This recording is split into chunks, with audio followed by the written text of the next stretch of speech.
Genius of rock and roll.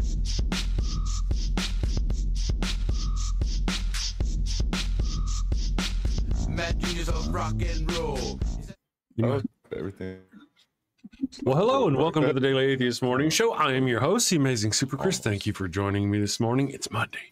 It's Monday. Did you have a good weekend? I had a good weekend. I sinned safely. There was all kinds of sinning going on, blaspheming. I mean, Darante is here. Rion is here. The puppies are even here. You can get a bit of the puppies now in the way I've got the camera angled over there in the puppy cam. I hope you had a great weekend. I'm ready for another interesting and exciting week, if that's how we want to put it nowadays. Good morning. We'll be back in just a minute. We're going to talk about stuff, of course, in honor of our president and fashion. Today's world is confusing, and there's too much information for one person to make sense of it all. Which credit card should I pay off first? Is non-fat milk good for me? Who should I vote for? Let's face it, if you can't figure out high-interest milk, then how can you be expected to make political decisions that influence a country of over 325 million people? Well, that's why there's fascism. Fascism is the political, social, and economic system for today's world. The Merriam-Webster Dictionary defines fascism as a political philosophy, movement, or regime that exalts a nation, and often race, above the individual, and that stands for a centralized autocratic government headed by a dictatorial leader, severe economic and social regimentation, and forcible suppression of the opposition. Choose this ideology and life will be easy. Did you ever look at someone who uses really big words and think, I wish those libs would just disappear? Well, under fascism, your dreams can come true. Under fascism, you won't have to worry about the pesky little things like brown people or atheists, or who in your country is entitled to basic human rights and who is not. Hint, hint, the answer is nobody. Yes, friends, this truly is the final solution you've been looking for. And if you're concerned if this form of authoritarianism will be up to your high standards, don't worry. American fascism will be the best fascism in the world because it's been endorsed by Jesus. So go out and destroy freedom and democracy by getting fascism today. Paid for by the Fascio-Conservative Party, formerly known as the GOP.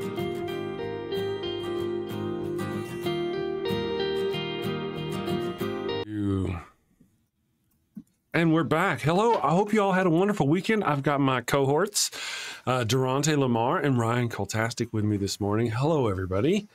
Good morning. Good morning. I hope you had a wonderful weekend. We'll start with Rion this morning. Good morning, Rion. And good morning, Darante. Pardon me. Hi, Rion. Hi. Howdy. How are you? You have a good weekend? I'm blessed. If you will. Oh gosh, you're blessed. God woke you up today, so of course you're blessed, right? Yes. So far, so good. Did you have a good weekend? I did. My father-in-law is here visiting, so we've got to hang out and get to really for the first time. Oh, bye, Darante. For the first time, get to know each other because he lives in England. So we've only met like once or twice. Okay. Yes, that's been great. Very cool. Does he know you're a heathen burner? Does he know you're what? I had like one of the loveliest conversations with him because, he's an older gentleman.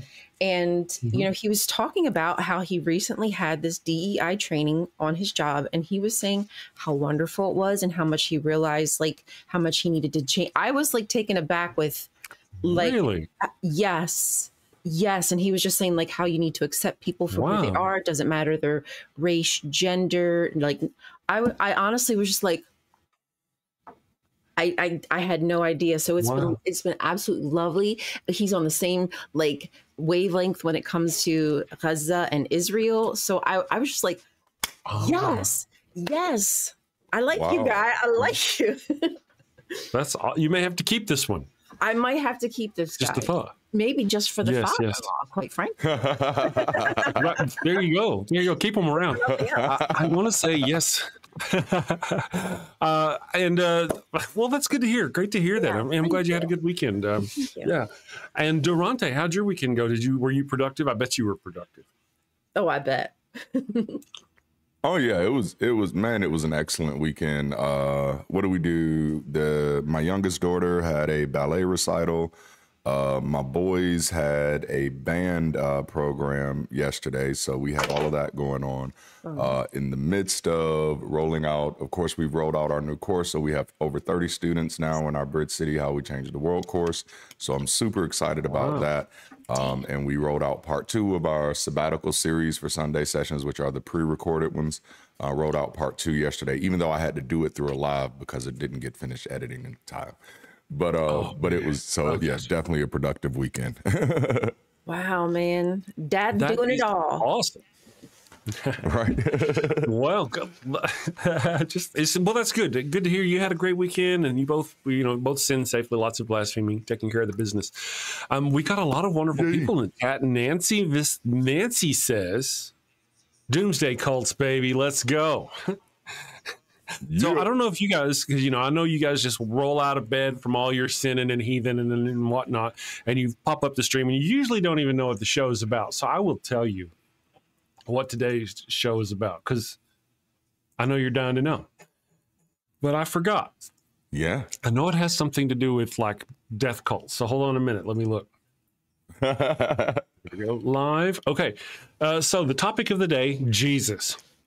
The David Koresh of ancient Judea? That's the question. Oh. Ooh.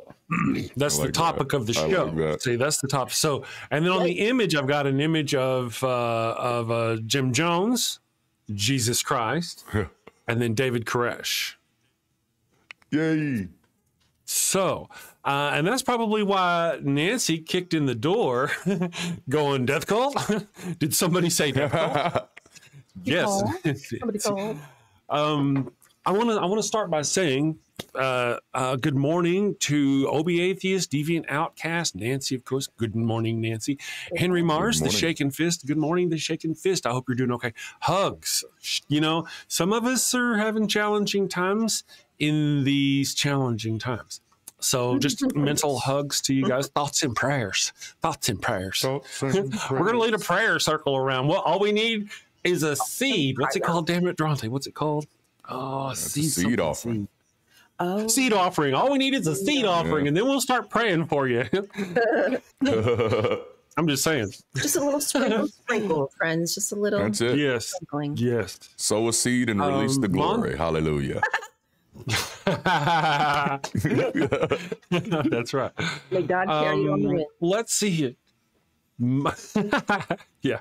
Monty Font Entertainment. Monty F. on that Entertainment. Good morning, Monty. That's a cool name. Good morning, Monty. Thank you for joining us. Says GM prosperity and peace to all. Yes. And John is back. Okay. All right. So John is cool. Now listen, some of my mods, and they're not all here yet. Do me a favor. Do not ban John. I mean, John has an awesome sense of humor that just sometimes people don't get. And so he does his best. Now, I'm not saying John is a Dane, because remember, Dane come in and would say some of the just most weirdest shit. Dane, if you're watching, man, I'm sorry to be talking at you. But you know what I mean? He would just be like, I can say anything I want to about trans people because I'm a trans person. I'm like, you are not, you stupid. And you can't say anything you want, even if you know what I mean? He would do that about gay people. I got black in my history, so I can say anything I want to about black. I'm like, no, man, you can't do that shit here. No way. John is not like that. John is an awesome fountain of butt jokes. He's a butt fountain. And his butt runneth over. Oh, the imagery. It does. So if you don't mind, mods, before permanently banning, I think maybe we've kind of got things filtered out. I'll work with my mods. Some are new. I gave a lot of wrenches away, and I'll do some thinning out to just make sure that we do the right thing. The right people get modded out.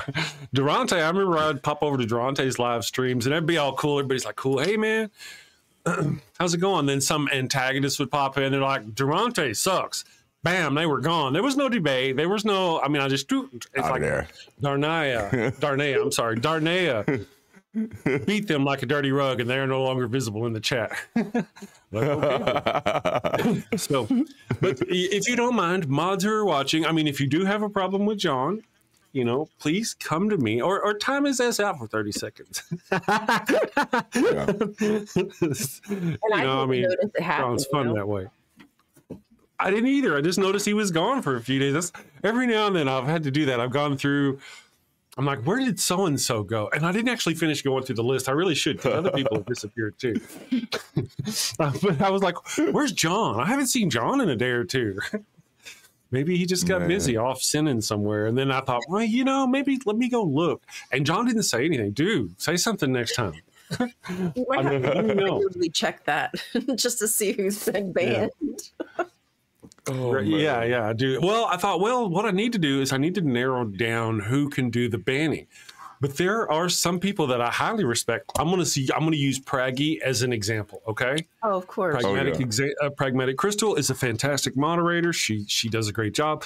She doesn't know John, and she doesn't know how he fits in with our little group. So she'll pop in, be watching the thing, and John will say something about, you know, a good movement that morning. Thanks to you guys, I was able to pass, you know, or whatever. He'll say something. Or flaunt his chickens. He'll go flaunt his wealth, talking about all the eggs he has. Yeah. You know how I know how he is. And Praggy just isn't familiar enough with our situation to know. You know, like the icons, you know, the icons go along the screen. It's kind of a thing with us. You want to see some Ollie, you put Ollies and hundreds of Ollies, and that's a thing for our show. In other streams, that gets you banned. It's seen as spammy. The bot will just immediately like, boop. Yeah. Or their mods will. So like Crystal came in one time, she's watching the show. She's like started to get ready to ban people because they were spamming, and I get it. Anywhere else that'd have been appropriate. But, you know, so that may have been, I'll give him the benefit of the doubt. There's Neil. Good morning, Neil. Neil is groaning and yawning this morning. Oh.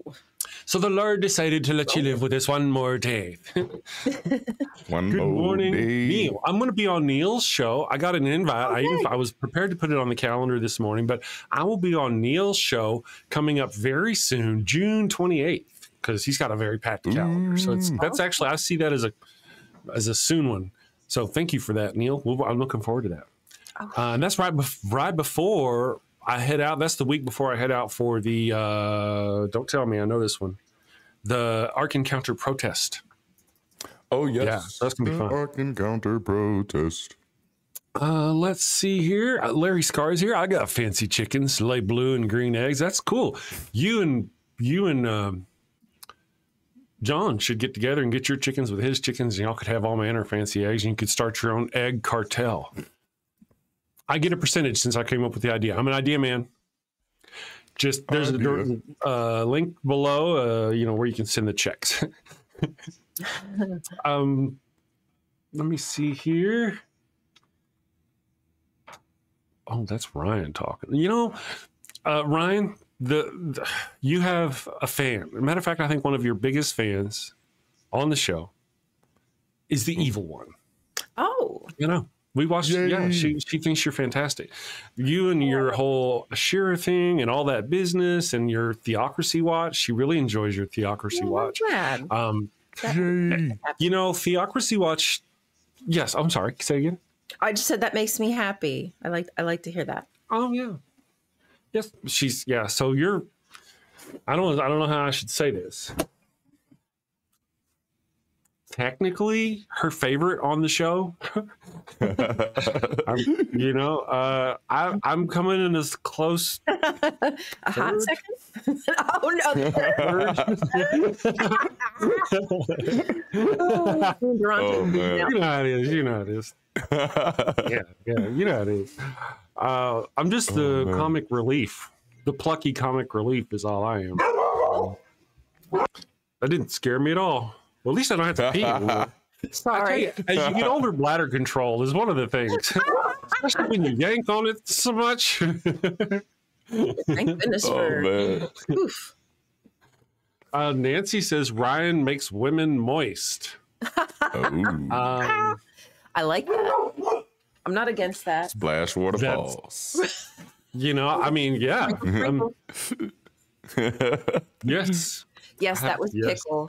Somebody rang the doorbell for some reason. I have no idea who. Don't care. I don't answer my door. It might be Nancy says, never answer the door. Nancy says straight women aren't immune either to the charms of Rion. And I think, like they say, You guys are so sweet. what's this? The meme says women are like spaghetti. They're all straight until they start to get wet. No, until they get hot and wet or something like that. Anyway. Oh, that is awesome. I like that. Oh, I don't know. Hey, I don't know how appropriate that was to say on the show. You know what I mean? Not like it's not like a language censor that is going to get. It's just like, you know what I mean? yeah. Maybe. I don't know. Good morning, Rob. I'm changing the subject. Really is here. Giles is here. Brent A is here. Good morning, Brent. Thank you for joining us. And of course, I'm glad to see you guys. Now, I asked Motley, hey, Motley, how are you doing? Motley's like, I'm doing all right. And he's kind of like, I'm like, okay. Motley needs hugs. So we'll hug Motley. Motley gets hugs. And of course, the Shaken Fist said that, the Shaken Fist could also use some hugs. So we need to send out some power hugs, thus, to the Shaken Fist. No reach around. everybody needs. Remember, consent is important. Yeah. Oh, they do. They do. And to reach around from time to time, but it's all about consent. Nancy says, I'm going to party with Neil and Ben. There's a whole channel dedicated to. Neil says, Nancy says, I'm going to be with Neil in Vancouver this summer. Looking forward to it. That's going to be fun. Oh, that's awesome. Are they going to let you back across the border? Got to be careful. Ooh, yes. Nancy, I want to get to hang out with. Is it Patty? I think Patty's the one I get to hang out with for the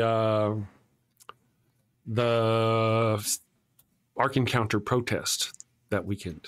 I think one of them is going to be there. Yes, Mudley, thank you for the $2, £2, which is more than $2. Mudley says, thank you for the love and hugs, love and sausages. Indeed, I love sausages. And you know what, Mudley, for you, bacon too. Well done, like a little crispy, not too crispy, but you know what I mean. I like mine crispy, or however you like it. Yeah, I do too. Yeah. I changed my mind. Sometimes you can take it and use it. Like mine smothered in Parmesan and dry ranch. Ooh, it's really I've never good. had that. Yes, Like crispy. Oh, interesting. Yes. Interesting. Okay, It's very crispy. Wow, interesting. Like it gives it like a tang. That's cool. It's like the Parmesan helps the ranch tang stick to the bacon even better and gives the bacon like a really crispy crust additional. So you just put it all in the oven, let it cook together. You coat it almost like a flour, like like a batter. Right. You coat it, let it bake. It comes out amazing. That sounds really good. Have you ever had candied bacon? My cholesterol is getting cholesterol. I know my cholesterol's going. I have not had candied bacon, but I would try it. I like bacon. Very good. Oh yeah, it's delicious. But it's I love. Never mind. It's just like this split in my brain. This being conflicted about both not wanting to harm pigs and indeed loving bacon. But I eat turkey bacon. But, I would eat plant bacon if they would make a plant bacon that was decent, tasty, and I'd eat it. I ain't scared. Yeah. Your bacon is fake, uses liquid smoke. Nancy says she'll be the one at the Ark Encounter. She's going to see me there. Absolutely. Now, here's one of the things. We're awesome. A couple of, I know, right? It's going to be mucho fun, though. We're going to have me. I'm going to be there. Darante's going to be there. Darante, have you got your hotel yet? Or your room to stay? I have not. Are you staying in the hotel or? Oh, you haven't? I haven't. I haven't. Unless I'm missing a message. Oh, okay. No, but I haven't. Okay, well, so to get your room stay, I'll send you a link and we'll figure that out. Cool. So I'm going to be staying in a hotel there, and I'm going to see about, because you're going to be there, and we're going to have fans from the show, like Nancy's going to be there. So I want to see about either Saturday night or Sunday night, probably Saturday night, maybe, having some sort of gathering there for the Daily Atheist Morning Show, the damn show, the damn burners from the damn show there at the hotel for fun. We'll see what happens. Burners from the damn show. Yes. Really? Brent A, lab-grown meat is the way? Yeah, absolutely. Lab-grown meat would be the best. I'd be fine with that. I'm not mad at it. I wouldn't be mad at it. Not at all. No animals are harmed. I'm big on that, man. I'm big on that. I mean, dogs are people too, and pigs are people too, and cows are people too, and cows are like big dogs, and horses are like big dogs. You know. Yeah, my nose. Tim Bigler says, "I'm now noticing the Daily Atheist Morning Show. Chris is way off sync. You're laggy or something, Chris. Something. I'm laggy. Yeah, like just we laggy, huh? Yeah, for whatever reason on our, the thing we log into. Yeah, it just seems like your audio is delayed. Yeah, I wasn't sure if it was just me, but other people in the audience. I thought it was me. Yeah, well, that's why I was. I was positive it was me. Or like this stuff. I'm gonna refresh. I'm gonna pop back in and see what happens. Oh, okay. Oh, okay. Well, I'm sure that sentence had an ending to it. Can you hear me now? But you're still. For me, you're still off. I'm still laggy, huh? Mm-hmm. Yeah. Interesting. That's so weird. Let me go here. I have a mic delay put into it because there's generally is a delay, but I compensate with a command. Oh, maybe. All right, and we are back again. He might have overcompensated. There it is. That was the end of that sentence. Sometimes. It burns when I pee. How's that? Any better? No better? It's closer. It feels like it might be getting closer. Am I crazy? I felt the same thing. Closer. Okay. Yeah, it is getting closer. Yeah, maybe, Okay. maybe whatever it is, it's just gonna fix itself, work itself out. Something is amiss. Yeah, maybe haps. We'll pray over it. Yes, that's what we need to do. Pray. Yeah. Let me do this then. Oh, boop. Ooh. Doop, doop, doop, doop. I'm streaming OBS. Here I am to save the day. It's probably still delayed. It's definitely better though. Porn tabs. Definitely better. Okay, well, we'll run with it for the now. Okay. That's what science does. Epigenetics kicks ass.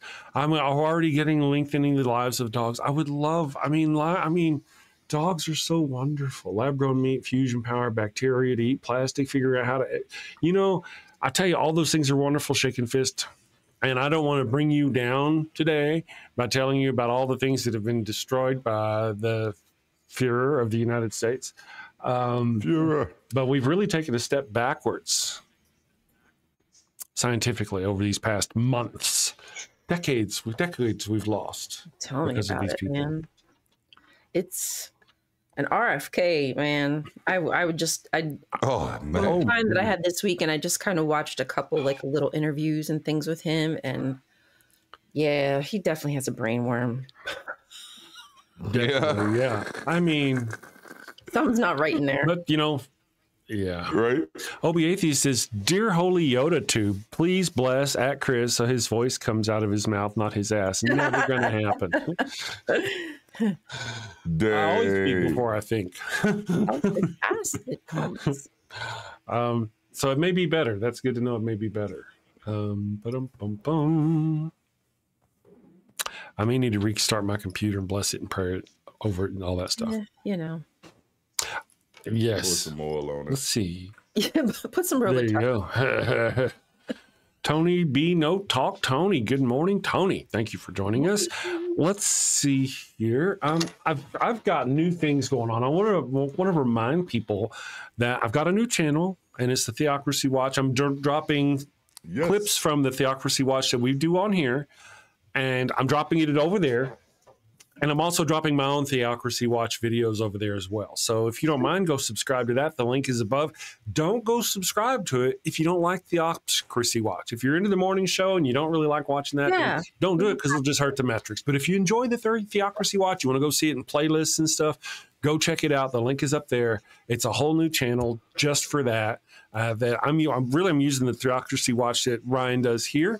And I'm also, like I said, adding more. So go check that out. Do the thing at the place.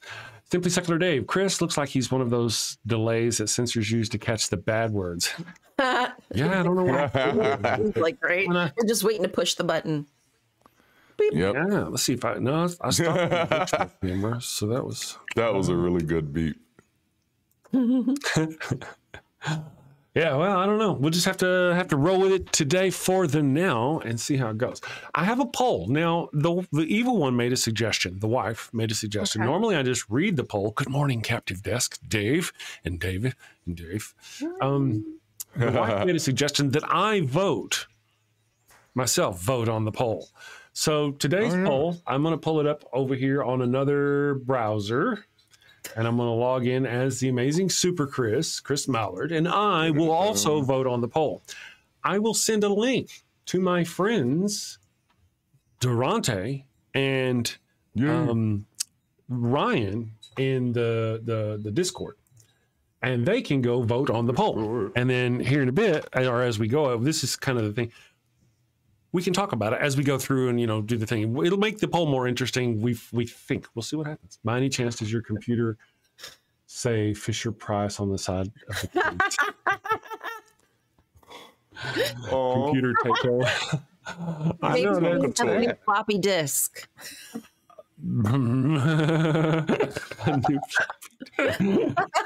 It's never floppy. It ain't that old. It's never floppy. I deny all the lies.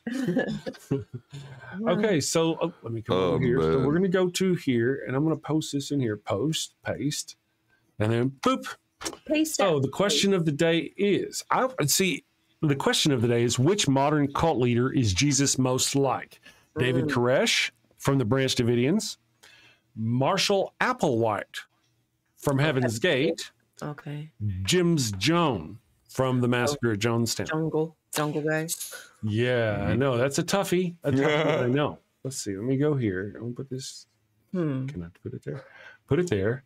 And I'm going to go here and I'm going to share this with folks. I am going to vote. I have my opinions. Let's go here. Poll from. Let's try this. There we go.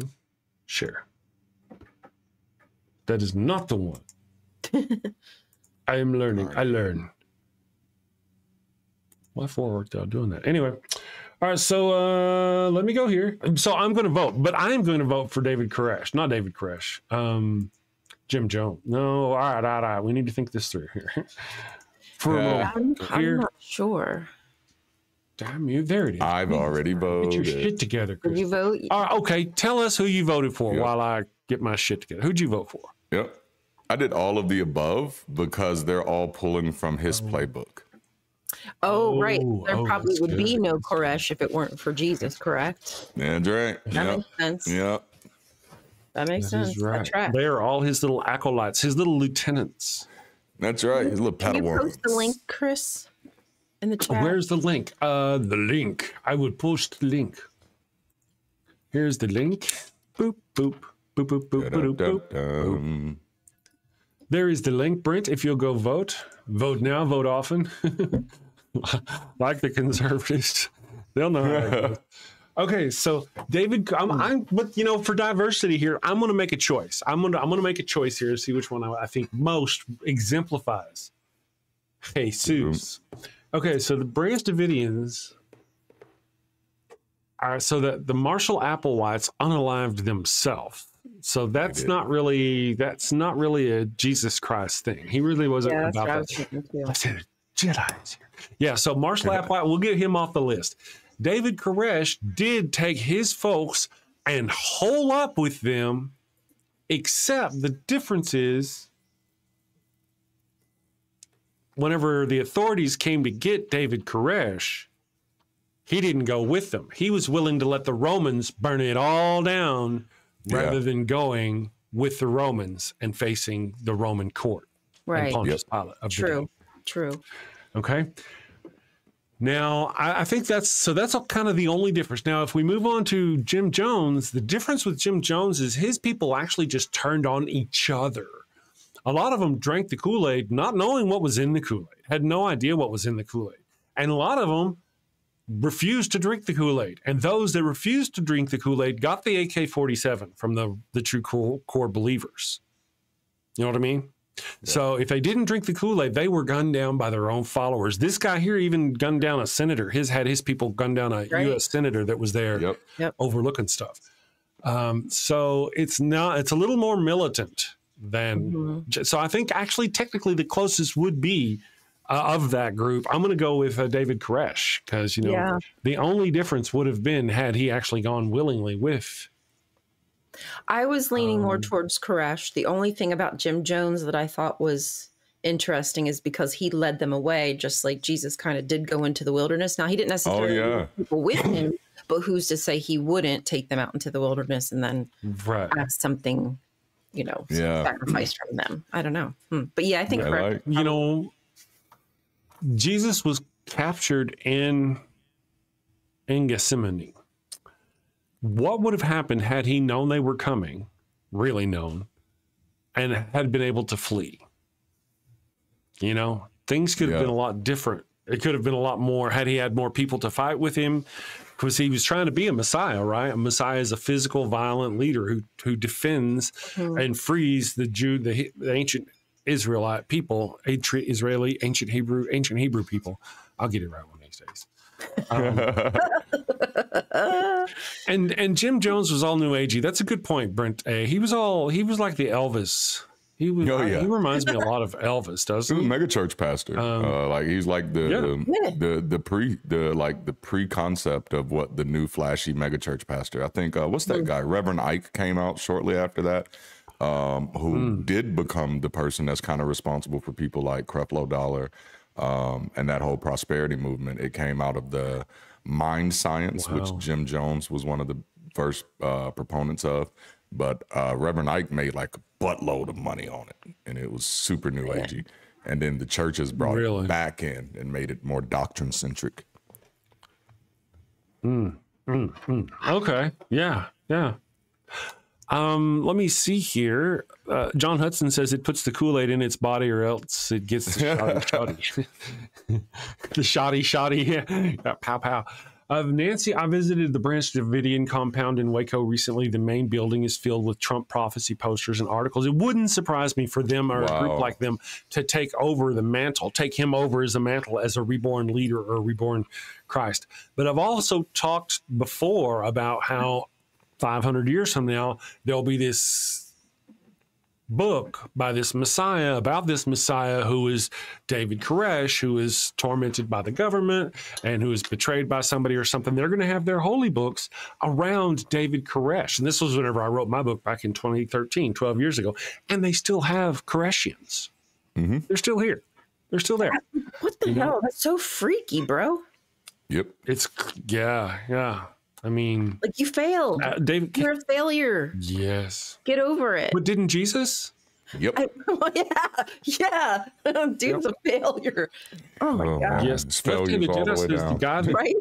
All the way down, right? One after the other. Left-handed Jedi says the guy that started the Moonies. Very true. And I would have used, he was a good example had he been more popular. Had more people known actually who he was. I can't even think of his name now, but that's the only reason he was a great option. The only reason why I didn't use him was because he was more. Yeah. He's very military, right? And his son, is it his son who's taken over now? And he's super militant as well, I believe. Yeah, that's it. Yeah. Romans in Waku at 2, Billy Bob. Yeah. I mean, it is an interesting analogy though, right? Yeah. The way David Koresh, the way it all went down, that's kind of what the deal was. He was, I mean, if you take and look at what a Messiah was, it was a military leader. To help free the people through military action, not through prayer and discussion. That's what a Messiah was. If the Branch Davidians considered David Koresh to be the Messiah, then he was fulfilling his role. They were building up weapons and materials and preparing to save his people from the oppressive, equatable Romans of the day. Yep. David Koresh, I don't know if he did or didn't say he was Jesus. I don't really know that much about him. It's so weird how you make yourself into an enemy of the state and then get surprised when the state comes and gets you. Like, hello? Yeah. Are you dumb? See? Do you not know how this is going to work? That's why we won't be surprised when they come for us. Right. No. You're quite right. Like, we joke about different it state. now, but the truth is they are starting to pick people's freedom. Oh, yes. They are. It's like a bird, picking it off. There was talk about getting it to where cartoonists can't satire the president anymore, and they would be fined or something every time they satired the president. So much for the First Amendment, right? Right. That's coming. Yep. Doctor and our president is a Graper and convict, has been a member, a channel supporter level for 4 months. Listen, guys, if you're not a member, it's only $1 a month for the channel supporter level, and you don't have to wait through the time and all that other business. So, you know, we're cheap. Not cheap. Well, okay. I'm a little easy.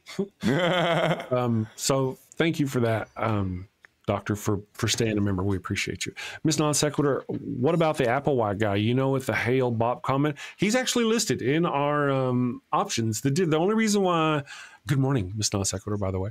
The only reason why he didn't, I mean, he's on the list. If you want to go to the link, you can choose him. The reason why I didn't see him as a good choice is because Jesus and his group did not unalive themselves. You know, yeah. Quit sharing that thing. Oh, there it is. Yeah, that's the only reason why I didn't. Let me see where we sit on our poll here, and then we'll do a little commercial, and we'll come back and we'll do Theocracy Watch. Yo, did you say sit on our poll? Yeah, maybe. Is there an HR complaint coming if I do? I don't know. I don't know where this is going. I feel like it's entrapment. I will not admit that. On that note, I'm going to play us a commercial, Conspirowin. Are you feeling the world is leaving you behind? Do you look at all the pseudoscience, rumors, and wild speculation on the internet and wonder, why can't I do that? Well, friend, you can. We can help you. We are Conspirowin. Conspirowin has a long history of helping anyone with a hidden truth. We will get your message out. The conspiracy theories you see today all started out with one person's vision. The moon landing hoax was launched by a NASA engineer whose manager didn't okay his vacation request. Conspirowin was there to help out. Christianity started out because one little girl named Mary got pregnant out of wedlock, and Conspirowin saved the day. Now, the virgin birth is accepted Catholic doctrine. You may be thinking, but my idea of the center of the earth being made of ice is far-fetched. No one's going to believe that. In a world where people believe windmills cause cancer, we say no dream is too big. Conspirowin will take your fledgling idea and feed it to our YouTube, Twitter, and TikTok operatives. And these savvy social media professionals will raise doubts with the prevailing scientific consensus. They will say, no one has ever seen the planet's core except Jesus. And science is wrong all the time. That's why science has theories and not Jesus. Within 30 days, we guarantee you CNN will run a story on how your conspiracy theory isn't true. We will also give you 100% assurance Fox News will say your crazy idea about the Earth's core being an icy ball is true. Follow your heart. Listen to the voices no one else can hear. Team up with Conspirowin. Here we go. All right, and we are back. I hope you enjoyed that little commercial. I see we have a new face, Maria Arakat. Good morning. Oh, I don't recognize the name, but I forget things. So good morning. I hope you're good morning. All right. Astro AI. Oh, that's a cool name. Astro AI. I was a unificationist with Mooney. Really? We have a Mooney, a former Mooney in the chat. That's awesome. Cool to see a new face in there too. Thank you for joining us, fellow burner. Love to know how you got out of that. Right? Yes. Yes, that'd be an interesting tale. Neil, the 604 Atheist, just left the show. The chat, he was in there. He actually does a show, Deconversion Stories, every Friday, and he'd probably love to have you on his show if you're interested in that sort of thing. So awesome. Sure. So let me do this and get my poll off the stream. Stop sharing. And now we're going to check in with, I said we don't want to see your poll anymore.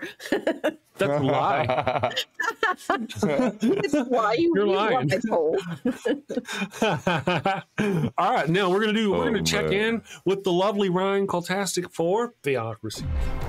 You're tuned in to the Atheist Morning Show on the Dan Network.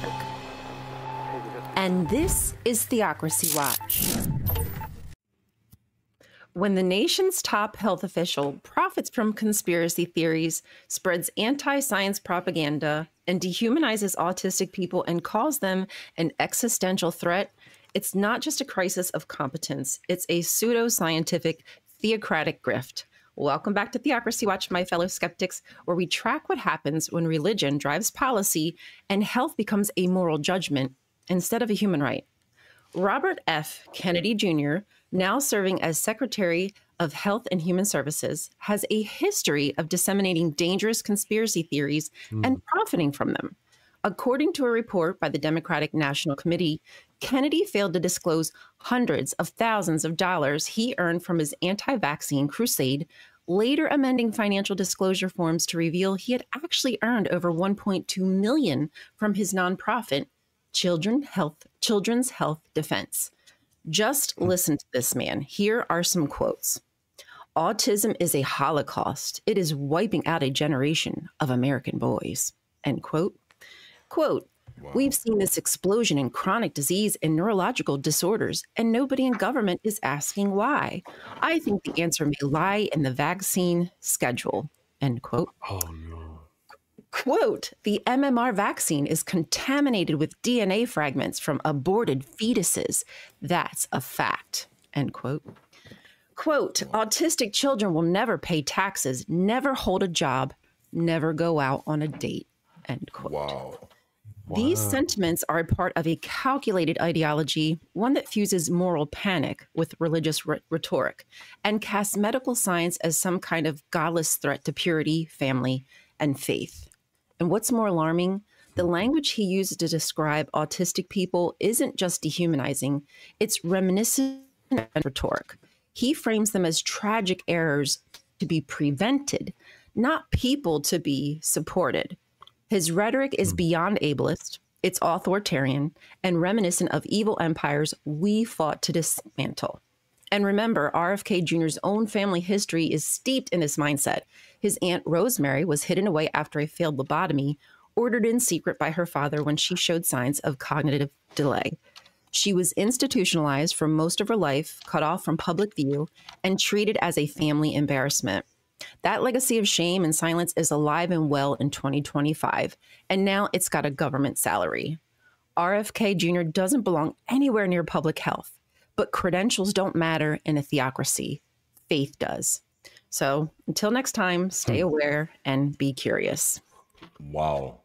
Right? That guy is just absolutely batshit crazy. It's stunning that he would be put in charge of anything.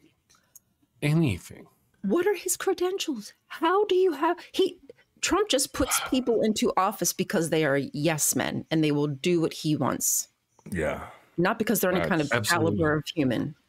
And to be honest, the less they know about the topic they're put in charge of, the less they're likely to buck any commands he shoves their way.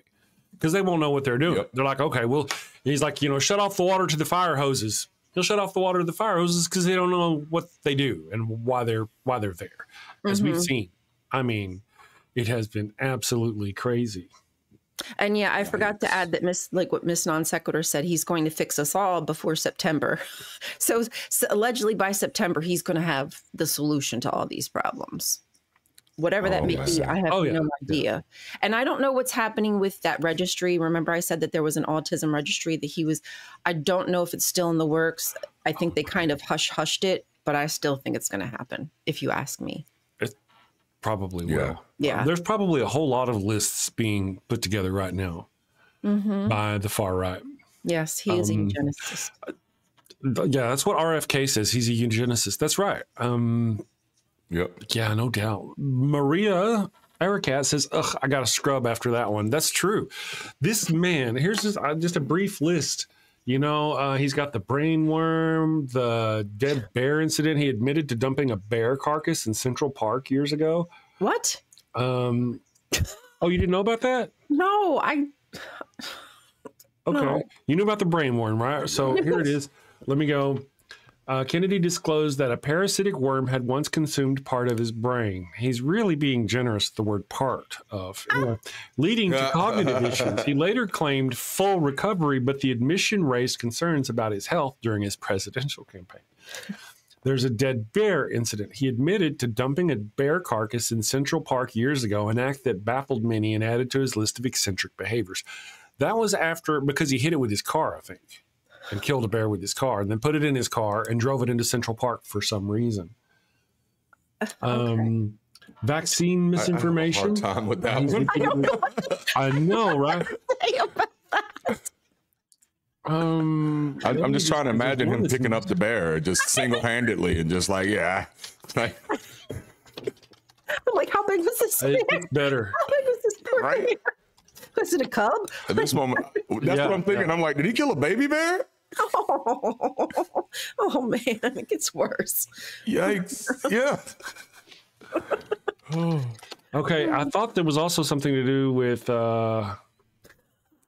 we're looking to see what did Greg ask? Sean, and I feel so bad for I feel so sorry for that worm. It started to death. Almost certainly started to death. The Central Park bear. That's right. Well, there was also something to do with a whale, like a shark or a whale or a dolphin head or something he found on the beach, and he cut its head off. And we're doing some apparently very slow research. Why did he chop his head off? I'm trying to find out. He wanted to experiment. This guy. Will my penis fit in here? There we go. Crazy. Okay, all right. Here we go. There's a story involving Robert F. Kennedy Jr. and a dead whale that has recently gained attention. I'll get back. Here's a breakdown of what's been reported. The latest incident. The story, which involves RFK Jr. taking the head of a dead whale, comes from an account shared by his daughter, Kathleen Kennedy, in a 2012 interview with Town and Country magazine. According to her, when she was a child, RFK used a chainsaw to remove the head of a deceased whale that had washed ashore. He then transported the whale's head on the roof of their family vehicle. The account details the unpleasant experience of the journey with whale juice leaking into the vehicle. No. Yeah. Darante's mouth is just. I know. Darante's over there. So much in that, man. Racism out there. I don't want to throw racism out there, but I can't. I can only think him saying white people will white people. That's white man. Like, I'm like, I think I had the same question, Rain, but like, so why is he taking a chainsaw to the beach? Like, what was like? It feels like that was on the menu that day. Like, I'm going to the beach. Let's make sure we have the chainsaw. Whale might wash up and we can get a good whale head. Did they eat it? Like, what did they do with the whale head? Yes, or did he actually see the whale, rush home to get the chainsaw? I mean, he had time to think about it. It wasn't just an impulse act. He drove all the way home, got his chainsaw. I was like, I hope I get there before somebody else gets that whale head. Yeah. That's my whale head. Kids, y'all stay here and you guard this whale until I get back. I'm going to get the chainsaw. Maybe he left the kids there to guard the head while he went back to get the chainsaw. He would. Oh my goodness. Thank you, $2 to the left-handed Jedi for no boo-boo, not you. Poor Yogi is traumatized.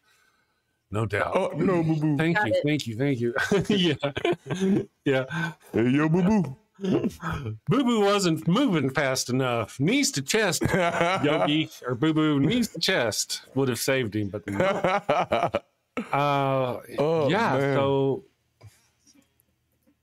So now it goes on. The story has led to federal law enforcement investigation. The National Marine Fisheries Service has confirmed that they are investigating the incident.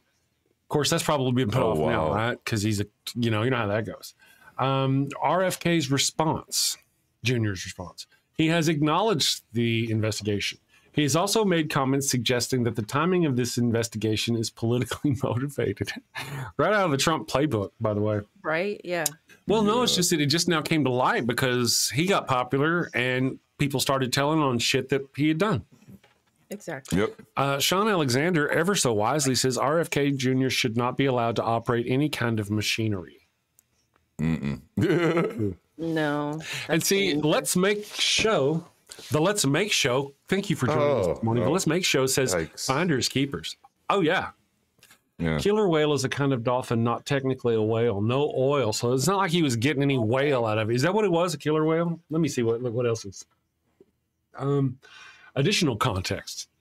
It is also of note that I'm reporting. Go ahead. No, I was just I'm trying not to imagine the chainsaw cutting into the whale flesh. It's just like, this had to be incredibly messy, man. Like, yikes. Yeah. Oh my goodness. Can you imagine the stench? Oh my goodness gracious. Oh. I'm gonna here in just a second. I'll ask it to elaborate on her story. Let's just see what else there is about it. It is also of note that there has been reporting of his running mate Nicole Shanahan spreading misinformation regarding offshore wind farms and their supposed connection to whale deaths. This is a separate issue, but also involves the topic of whales. Okay, let's see. Give me more context of Kathleen's story. Let's see what happens here. Let's see, RFK Jr. It's still thinking. I asked ChatGPT earlier, and it's still thinking on that one. You know, isn't Christianity eugenics? I guess really, in a way. Well, I mean, it's not. I guess it's not like they don't want to necessarily kill people, but they think you're. I guess it's ableist because they think you're going to eventually have this perfect body. Yep. Okay. That's a great connection. I think any religion that holds on to an idea of a human prototype is going to lean into eugenics. Yeah. If there is he's the perfect of perfection of glorification. Yep. Right. Yeah. And then there's this perfection idea of, who Jesus you're supposed to be like. And that's, I mean, not really, you're not further away from Jesus, but because of how these people believe, you're far away from Jesus. If you got autism, you're never going to have a job. You're not going to have a girlfriend. Like the weirdest, who says that? Who, right. I want to say real quick, here we got it adds additional context about the story with the ladies. It says, what happened was he heard news of a beached whale within their vicinity. They were close to it. It landed close to them. He had heard news about it. Grabbed his chainsaw, the kids, whoever else, they just says the passengers, and rushed to the thing. Now it says on the way home, whale juices leaked into the car, and they had to put plastic bags over their heads with holes for their mouths so they could breathe. We just broke Rion. Oh, that's so disgusting, guys. Ugh. There you go. That should be abuse. Like that's man.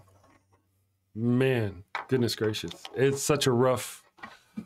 Good morning, Nitty. Nitty is here again this morning.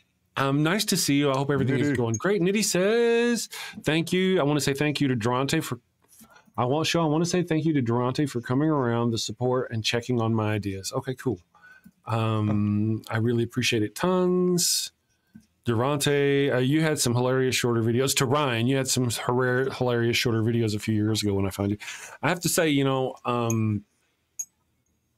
sometimes shit happens so fast, I'm glad you're here. I'm glad you're okay. I'm glad everybody's okay. Ryan, that's how I found her, actually. I saw her little short videos on the tube. Well, that's not actually how I found her. I think we were on a thing, or we bumped into, I saw you on a stream somewhere. Yeah. But then you started to show up in my short feeds. Yeah. Skeptical Haven, that's right. I'm like a disease too. I spread easy. That's what I've heard. That's on the I mean, my ID. It's on the OnlyFans. The damn show OnlyFans. Gotta pay extra for that. Got to pay extra for that. Let me see here. That's right. We do accept Bitcoin. It says also with cult leaders, are you guys following the Medi guy? It's wild. I have not heard of the Medi guy.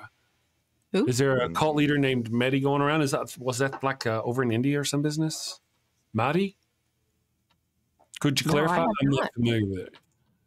RFK Jr. is a walking biohazard and what's that? He says he's claiming to be Allah's newest prophet. That there's YouTube shorts of people pledging allegiance to him and saying they're willing to die for him. Wow. Yep. Wow.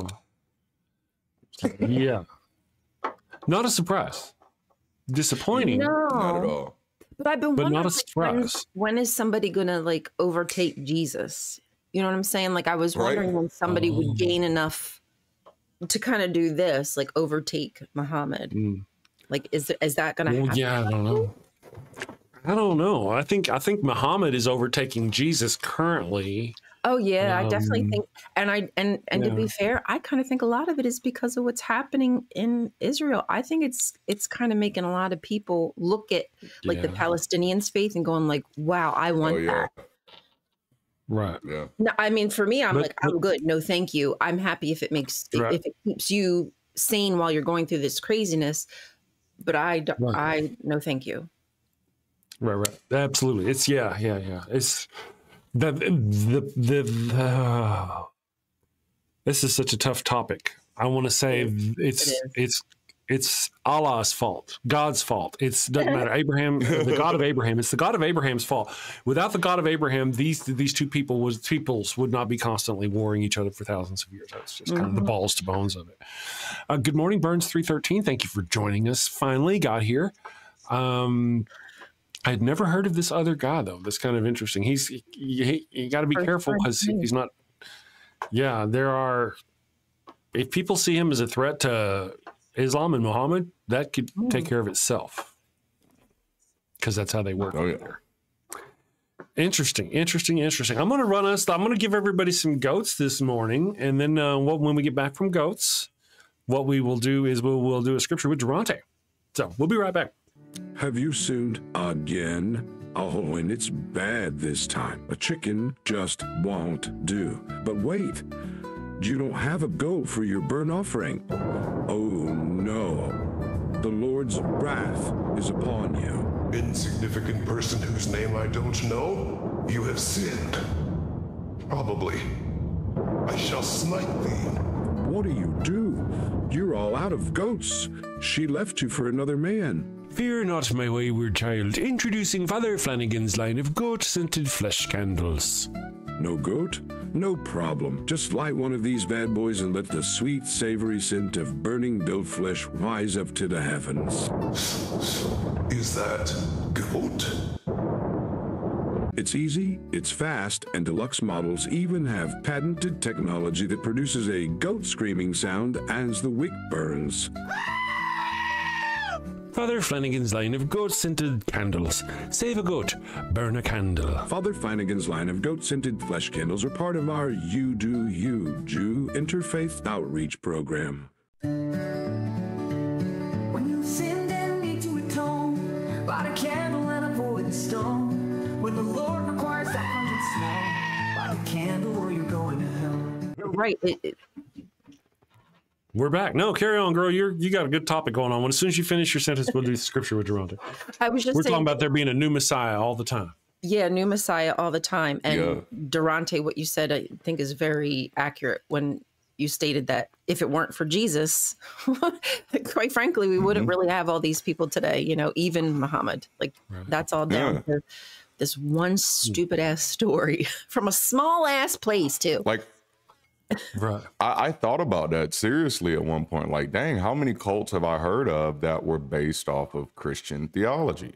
And I was like, it seems to be like the deeper you go into Christianity, the more cult-like you become. And it's like you run the numbers. A lot of cults align themselves with Christ mythology. I don't think that's coincidental. I think it's causal. I think it's causal. And there's a lot of this, I'm coming back, or I'm the incarnation of him, because he said he was going to come back. I am that incarnation. And I think that's what we heard about the Mahdi guy, is that he's claiming to be a new incarnation of a Mahdi guy who was here before. Yep, exactly. That's what it seems like. He didn't die. He was just hidden by God to be revealed. Yes, and now he's back, because God does that sort of thing. Better than ever. Like Better the Terminator. All right, here we go with the scripture with Darante. Is it holy or is it horrific?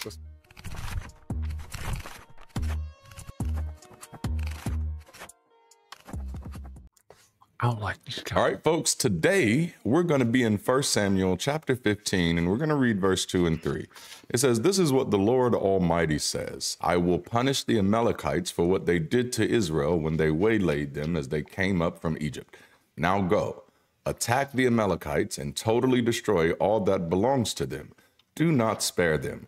Put to death men and women, children and infants, to be specific, cattle and sheep, camels and donkeys." Now let's sit with that for a second. This isn't a metaphor. This isn't a parable. This is a kill order from God down to the babies and the livestock. Yep, infants, nursing children wiped out because of what their ancestors did hundreds of years earlier. This is intergenerational genocide commanded by the same God who supposedly said, "Thou shalt not kill." And what did the Amalekites do that was so unforgivable? They attacked Israel when they were vulnerable. Yes, it was wrong. But let's be clear, they were a rival tribe during wartime, again, hundreds of years earlier. This was ancient politics, but God doesn't just call for justice, he calls for obliteration, ethnic cleansing. And this isn't a rogue command. When Saul doesn't fully obey, when he spares a few animals and the Amalekite king, God's prophet Samuel tells him, because you didn't carry out God's wrath completely, you've been rejected as king, not for violence, but for not being violent enough. And Christians still say God is the same yesterday, today, and forever. That's a terrifying thought if this is what yesterday looked like. So here's the takeaway. If your holy book shows God ordering the massacre of infants and the slaughter of entire tribes, then maybe the problem isn't human sin. Maybe it's the theology that says genocide is holy if God signs on the paperwork. And that'll be all for today's scripture with Darante. Absolutely. You know, that's a fan favorite. I love it. I do. Yes. Yeah. You know, one of the things, I've got notes here because I take notes, is the whole with the Christians, whenever you talk about, what about the whole thou shalt not kill? What do you guys, what do you run into whenever you bring up that? They usually tell me it says thou shalt not murder.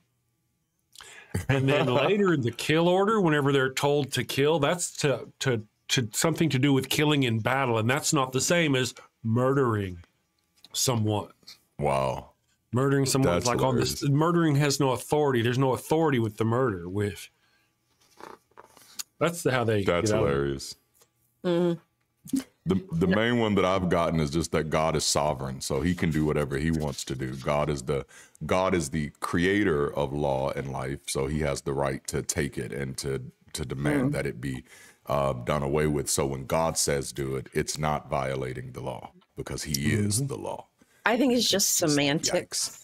You know, like I think it's just plain semantics, really. Like I understand when it comes to like legality, like did you intentionally kill somebody or was an accident in your car? Like I understand there's differences for that. Manslaughter. This is just right, but this is just pure cold-blooded taking somebody off this planet out of revenge.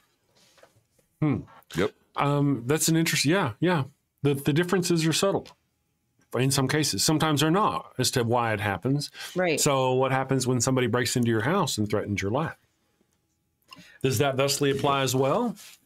Right. Or is it, can I take them off this planet?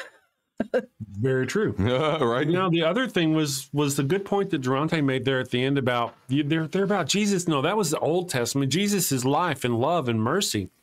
But isn't God, like Darante said, the same yesterday, today, and tomorrow? The same, always. Well, if he is, then Jesus is God, and Jesus is God. Then either Jesus is the right hand of God and condones everything God does, or Jesus is God. Either way, it's a horrific example. Yes. You know, because of the notion that, of course, we've made that point all along. They're all, Jesus is soft, Jesus is fuzzy, all this business. But Jesus is really just kind of like a little tiny shield protecting you from the evil God monster. That's it. That's all he is. Because the evil God monster is still there waiting for you to... Go ahead. Yeah.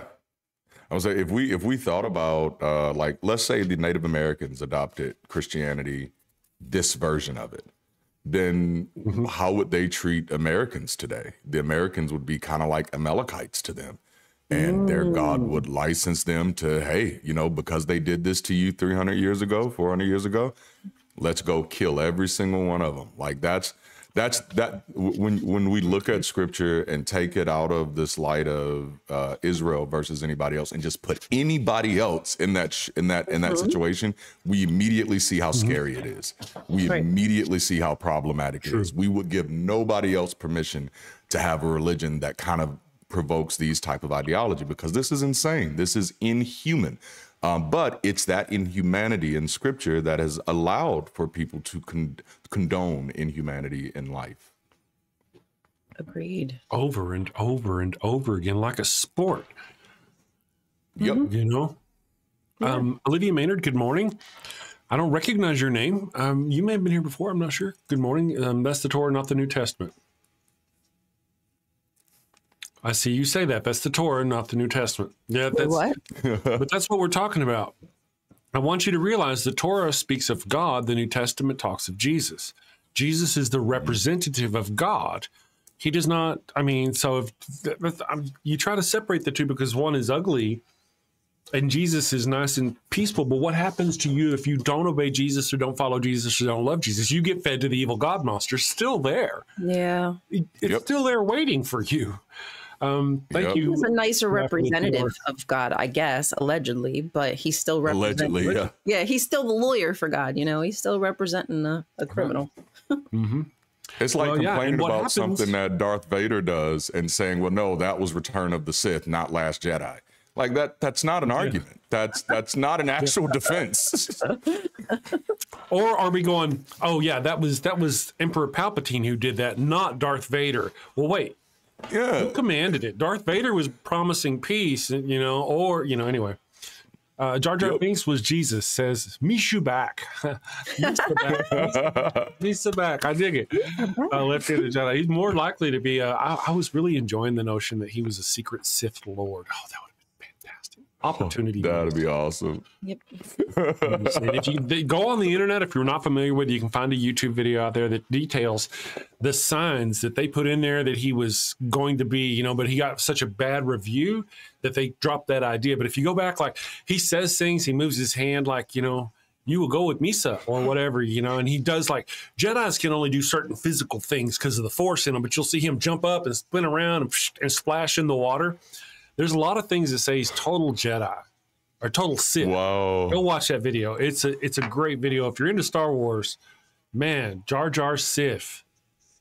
That's hilarious. Yes. I wouldn't lie to you here in front of everybody. Darth Jar Jar. Darth Jar. That's right. Thank you for the super chat, by the way. Thank you very much for that. All hail the grapes. Yeah, so I'm not the grapes of wrath. I'm not. Hey, Daryl. Good morning. Thank you for joining us. Jesus is the public defender. It's exactly. Jesus is not the public defender, but the God. Well, yeah, but the God creature is still there. The Old Testament God creature is still there, and that's what we've talked about several times about Jesus. Whenever he was mad at the Philistines. Philistines. Okay, when he was mad at the Philistines and rebuking them. The reason why he was rebuking them is because they weren't following the Old Testament laws and they weren't unaliving their own children with stones. Pharisees. Damn it, I did it again. That's why I stopped. Did it again. Pharisees. That's a P word. It is. It does, yes. Could have said penises. They both start like penises. He was mad at the penises. That's right. Penises cause a lot of trouble. Just saying. And what do people who do get mad at penises? They secretly fight them. You know how those? Yeah, there you Fist go. fights. There are a lot of clues that Jar Jar was a Sith. Oh yeah, I would so watch that. That would restore my faith in the show. Really, to be honest. Yes.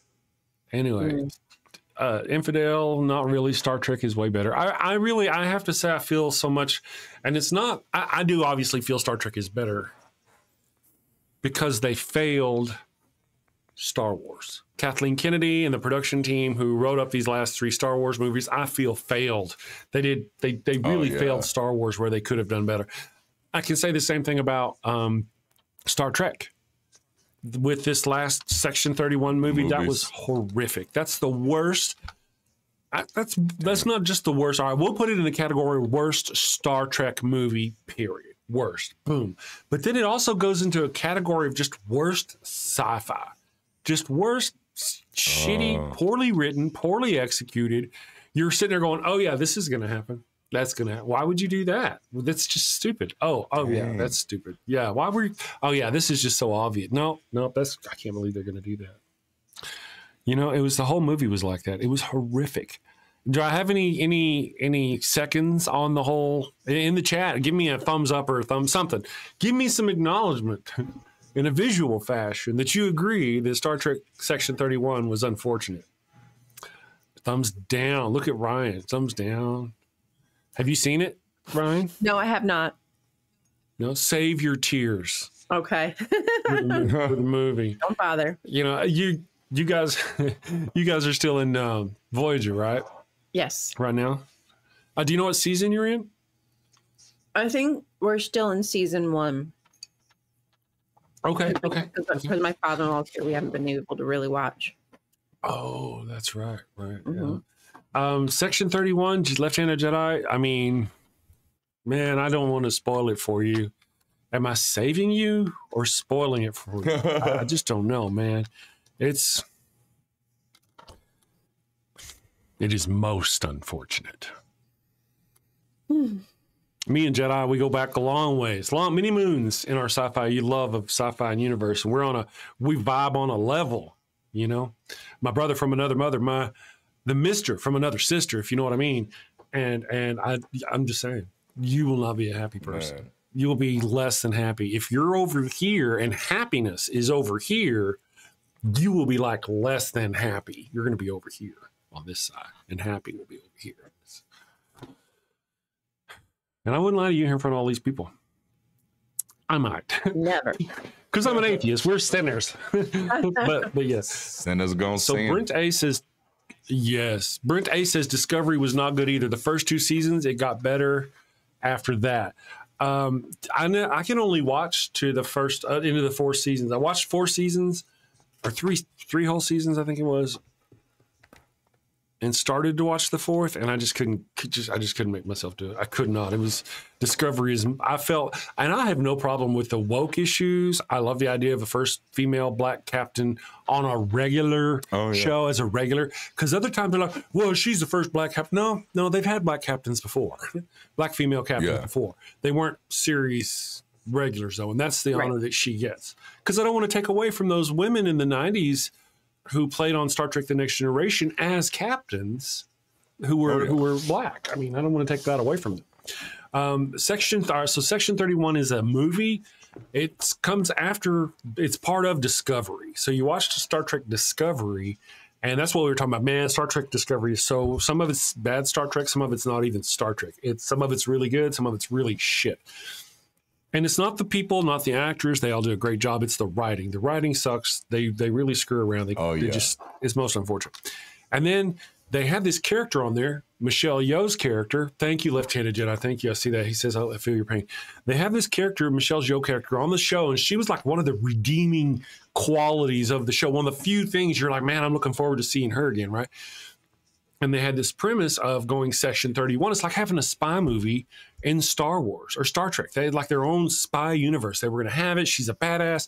And it came off like, I mean, not even, I mean, it's like Austin Powers meets Mr. Bean. Oh, really? Yeah, it was shit. I like both of those, in fact, just not in my Star Wars world, if that makes sense.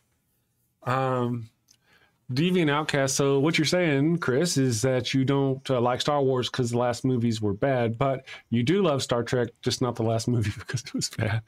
That's a great point. No. I think the whole last few movies were bad. I actually liked the episode 1, 2, and 3. 2 kind of sucked, but it was a storytelling process and all that. And I really liked how it culminated with us learning how Darth Vader became. You know, from we got to see. If I was raised episode 4 when I was a kid, you know, Star Wars, A New Hope, I wanted to be Luke Skywalker so bad. That was so cool. I mean, I really wanted it to work. And so these other ones, to see how Darth Vader came to be, that was fantastic. I thought that was awesome. And then they came out with these new ones. And like Rey, the problem I have with the new ones is really that Rey goes to bed one day and knows nothing about the Force, wakes up the next day, and she's suddenly a Force master that can beat Force people who've been doing it for years and know how to do it over and over and over again. The first time she holds a lightsaber, she defeats Kylo Ren, one of the best trained people. You know, I mean, it's just over and over and over again. This happens with her to where she's nobody. And at first I thought, well, man, that's going to be awesome, because at first they kind of played it off like she's just some desert rat, just some kid that didn't have any relation to Star Wars. I mean, to Luke Skywalker or to Palpatine or Darth Vader or any of that business. She's not Princess Leia's daughter. She's nobody. She's just some kid. And she too can be powerful. That was the cool part. And they played on that for a little while. And then it turns out she's freaking Palpatine's granddaughter. And then there's this secret place where Palpatine is hiding, and there's only 2 of these things you can, there's only 2 of them, these wayfinders, and there's only 2 in the entire universe. And they tell you how to get to Palpatine's secret base. Kylo Ren has one. Somebody else has to find the other secret one that's only on the old Death Star. So they find this thing. It leads them to where they're supposed to be. They get there, and this is thousands of huge ships. Each ship has thousands of people on it. How do all those people get there? If there's only 2 probes to get them there, they even have stadiums full of Sith people. How'd they all get there? If there's no way to find, I mean, this show was, I'm going off again, aren't I? Hey, I'll be okay. Let me check my pulse. You're passionate. You're passionate. Passion. Breathe into it. Breathe into it bad. And just think that your passion for these shows, people have that same passion for the Bible. Yeah. Yep, right. It's idolatry. Idolatry. Yeah. Right-handed Sith makes a great point as far as how I thought. I mean, it was. I am your father's brother's nephew's cousin's former roommate, right? From. Oh shit. The parody of Star Wars, Dark Helmet. Anyway, yes. Spaceballs. Oh, Spaceballs. Spaceballs. Yes, that's who he's for. Super Fly Guy. Good morning. But what about your sin? How can you stand before a righteous judge with Jesus as payment for your sin? Will you be left to pay for it on your own? This is your choice, but Jesus did take that wrath. Can I take this one? I want to take this one. Oh, yeah. I don't even see Jesus took my wrath for my sin, so he's burning in hell now. Right? Because my sin was like, I mean, I'm supposed to burn for an eternity, not for 3 days. Yep. So technically, Jesus should be burning in hell forever. But really, when you think about it, it's not just my sin, though, is it? He took the sin for everybody on the whole planet forever and always. So, man, there's no way that guy should be out of burning. I mean, he should be burning right now, screaming, gnashing of teeth right now. And we all get to be free. Am I right, Darante? We're free. Yeah. I mean, honestly, Jesus. if you don't sin, it's like you're taking what he did for granted, and he died in vain. So true. That's right. So true. Man. So really. true. And he's burning right now, screaming in pain, go sin, bitches, or I'm burning for nothing. I think you stepped into the wrong chat. You might want to go cry somewhere else. Yep. Welcome to the Daily Atheist Morning Show. Welcome. Therapists are standing by with aloe for that burn. Ooh. Applied directly to the burn. Oh, man. I know. Burn, we're back. baby, burn. Luke Riley. Good morning, Luke Riley. I'm seeing a lot of new faces. Thank you all for joining us. Secular Finalist. Good morning. What's the matter? Colonel Sanders. Chicken? That's right. Where'd you go? Terry Taylor. Good morning, Terry Taylor. Somebody popped up in the chat yesterday and they said, Chris, I love your Texas accent. And that was all. And I read the thing right. I know whoever said it, you're awesome. I can't make it go away. So whoever it was, thank you if you're still there. Lord Megatron is here. Thank you, Lord Megatron, for joining us this morning. Megatron. Lord Megatron says, yes. No. Lord Megatron. Let's not be disrespectful on this. No. Very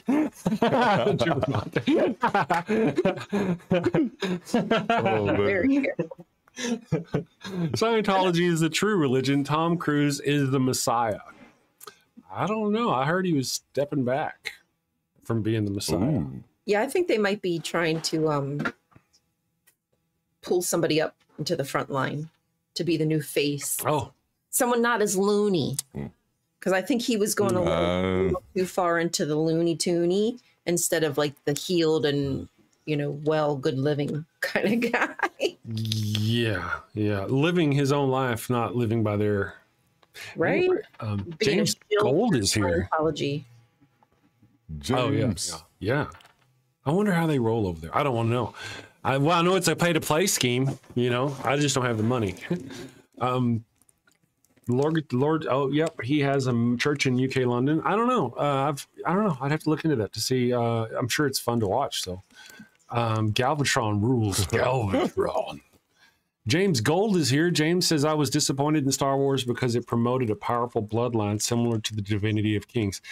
Me too. And it got old because he wouldn't quit. Even when it said, it kind of did this whole, it's like a football player. Like he's running this way and you're like running this way because you're going to intercept him. And he goes, juke, juke, like that. And you go, and you fall down and he goes running to get a touchdown with the ball. That's what happened.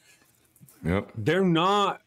She's not related to anybody. She's just some Sand Desert kid. And then all of a sudden she's the granddaughter, grand wizard of this one person. What really got me though is, she could just pick up anything. Just, today she doesn't know shit. Tomorrow she's telling stormtroopers to unlock me and leave the room. Yeah. Literally, it's that quick. And the whole deal about how Kylo Ren didn't cut her to pieces the very first, how she didn't cut herself to pieces with that lightsaber the very first time I find that very difficult to watch. I didn't like the Jedis at all. I was not a fan of the Jedi. I have to say, me and you are in accord on that. I thought the Jedis were arrogant and stupid. Mm-hmm. The whole, this one will bring balance to the Force. I'm sitting there going, wait. There's thousands of Jedi. No Sith that we know of. No Sith. And he's going to bring balance to the Force. Huh. Mm-hmm. What does that mean? We know what that means. Have you guys not read? I'm just saying, it's your prophecy. But he did. Does physics not exist here?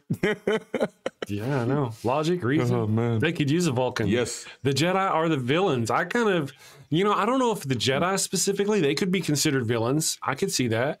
However, I can say that the rebels are more likely the bad guys than I think they do overall more harm than the Sith do, or at least than the Empire does. Only because the Empire fucks with people right there, but there's trillions of people who live under the Empire and go and have everything's fine. They go to work, they live, they have a good day, they go, they do whatever they're going to do. Very few do they actually see the ramifications of living under that type of fascist dictatorship. But the Jedi, whenever they take out the Empire, they have no infrastructure to take out the empire that feeds and organizes all these planets, and they have no infrastructure to take care of that. How many people starved to death when the first Death Star, when the Empire finally fell? How many people just starved to death? I'm just saying. Yikes. Use your brain, use your reason, Leonidas. Right. Empires created peace through fear. Well, that's it. Yeah. That's not wrong. But then how did the Jedi do it? The Jedi did the same thing. If they had the lightsabers, what was it? Anakin said that they were for aggressive negotiations. When all other negotiations failed, the purpose of the lightsaber was for when a negotiations become aggressive. Yep. So you can do whatever you want as long as you don't disagree with the Like the terrorist attack on the DS-1 battle station. Over 1 million brave Imperial servicemen perished that day. Well, that's right. That's a way to see it. That's how it too. A terrorist attack. Yeah. Yeah. How is it not? Yep. And that is a good point about Brent, about the empire stopped slavery. We see slavery exist when the rebels are in control. Even when the Jedi are in control, slavery is taking place. But the empire comes in and they stop it. It's a very interesting, like, and Star Wars is operatic like that, you know, to tell these, because that's basically, it's a morality story, you know, and you kind of pick your sides, but it's really hard to pick sides because there are no good guys in it at all. Everybody has their own understandings or their own motivations and their own flaws and blind spots. It's interesting, man. And their own agendas. Absolutely. Yes. Yeah. Adam says, Chris, I think you might be spending too much time in George Lucas. And George Lucas's head. I told George not to tell anybody about that. I don't really get into it much. What I know about Star Wars is just a glancing blow. You know, I haven't seen any of the series outside of that one. They've got several different series, 4 or 5 different series. Oh yeah. I don't keep up with any of them. What if Iron Man upgraded to the Jedi lightsaber tech? Oh, that'd be an interesting one. That I'd want to see that. Yeah. Native Atheists, how many innocents were on the Death Star when they blew it up? Contractors, working guys. And see, that's the whole thing. When you actually stop and work about it or think about it, chances are, realistically, being the Death Star the way it was, that'd have been families, whole families living on it. It was a base, you know. It was, I think about that on a lot of them. Star Trek, even the Next Generation, all those Enterprise class ships were built for families. So good morning, Angela Hall. Thank you for joining us. Finally got here. Slacker decided to sleep in on us. Did you? Be that way. Chick Magnate is here. Let's see. What did Infidel say? Did Infidel say something? He said Yahweh couldn't fight Iron Man. Oh. He couldn't even hang out. Oh, I see. I see. Yeah, there you go. I see what he said. Infidel says, this is for Saturday. You're supposed to talk about this stuff on Saturday.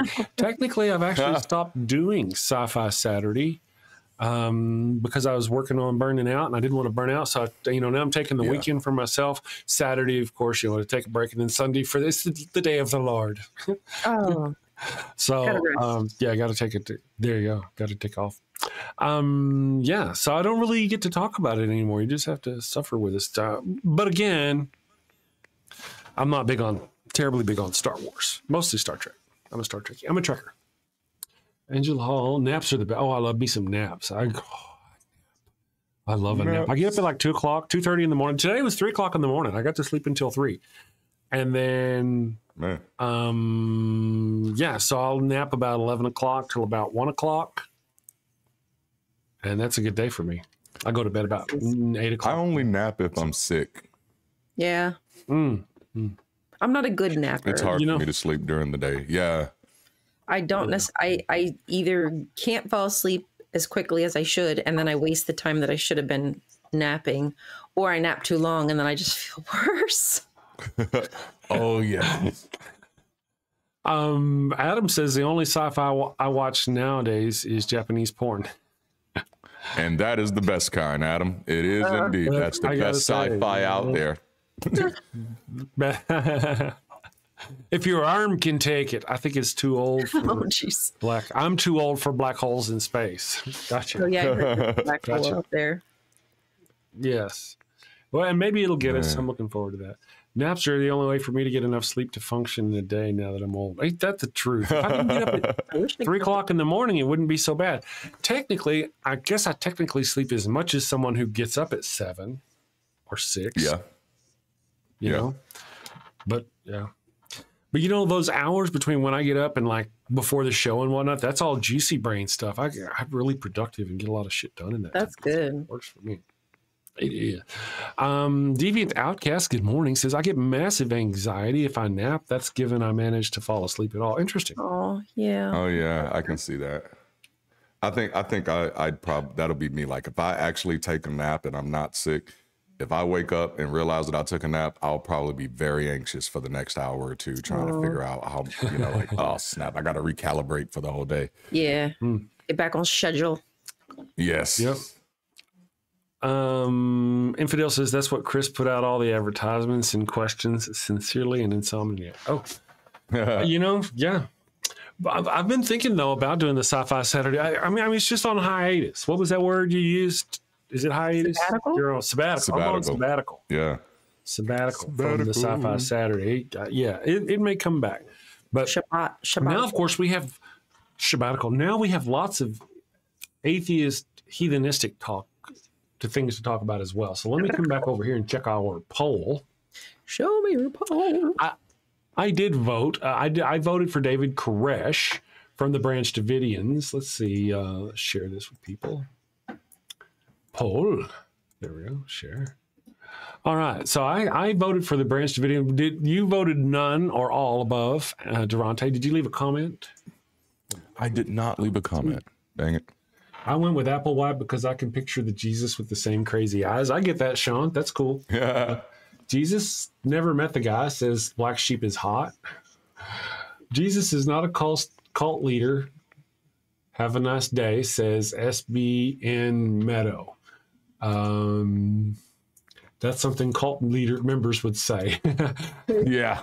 That's true. Very well said. Let me see if I can make this bigger up on the screen. Highlight. There we go.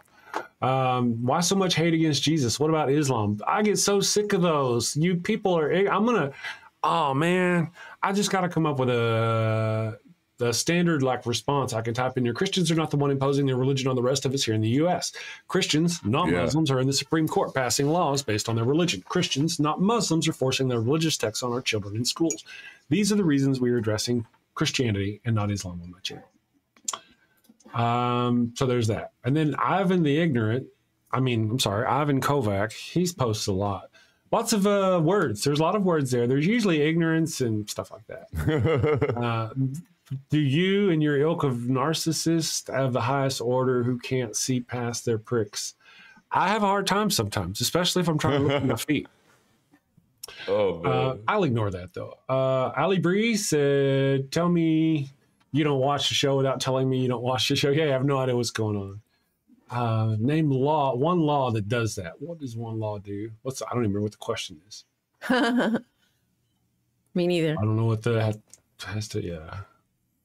Weird. Oh, I think he's wanting me to name one law that has to do with the Supreme Court passing or the kids in school or any of that business. And you know what, man? If you don't know, I just gave it right there. The Supreme Court, I mean... You've not been paying attention to the stuff coming out of the South? Are you dumb? Like, really? Right. You're choosing daft.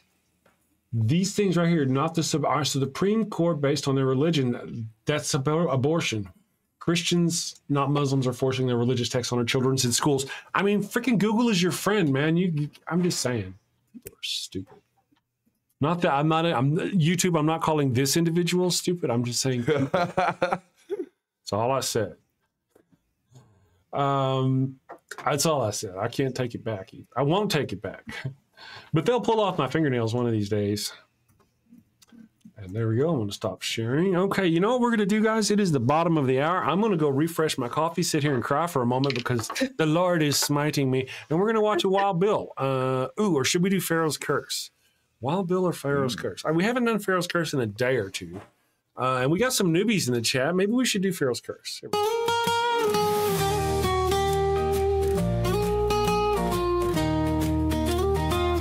Mi burrito es tan bueno. It burns when I pee. Abraham had the crotch cooties and gave his sister wife to me. El ataco fue no bueno. It stings like a bee. They told me she was his sister. Now I'm plagued between the knees. I've got the Pharaoh's curse, a case of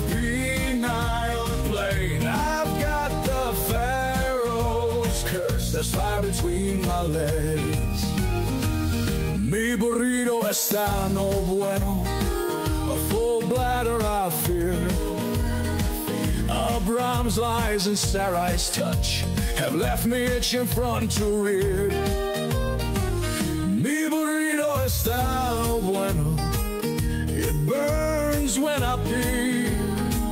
Abraham had the crotch cooties and gave his sister wife to me. I've got the Pharaoh's curse, a case of penal plague. I've got the Pharaoh's curse, there's fire between my legs.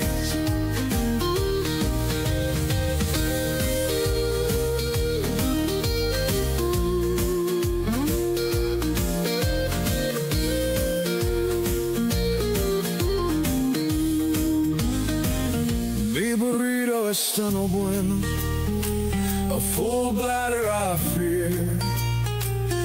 Abraham's lies and Sarai's touch have left me itching front to rear. Mi burrito está no bueno, it burns when I pee. Abraham had the crotch cooties and gave his sister wife to me. I've got the Pharaoh's curse, a case of penal plague. I've got the Pharaoh's curse, there's fire between my legs. I've got the Pharaoh's curse, a case of penal plague. I've got the Pharaoh's curse, there's fire between my legs.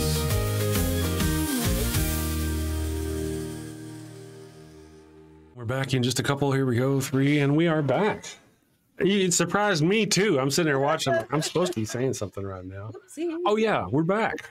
And we've got links to Nitty's channel. If you're not a subscriber, let me go over there and go check out Nitty. Yeah, check that out. Nitty. There we go.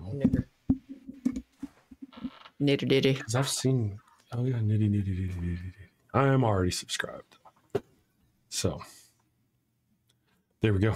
So go subscribe to me. I want to check out your stuff. Chris got distracted. Good morning, everyone. Okay, so we're back. Angela Hall, comedy singer. Good morning, Angela Hall. Have any of you heard of Stephen Lynch? I have not heard of Stephen Lynch. Is he like Stephen? You said comedy singer, like what's his name? Ray Stevens. Ooh.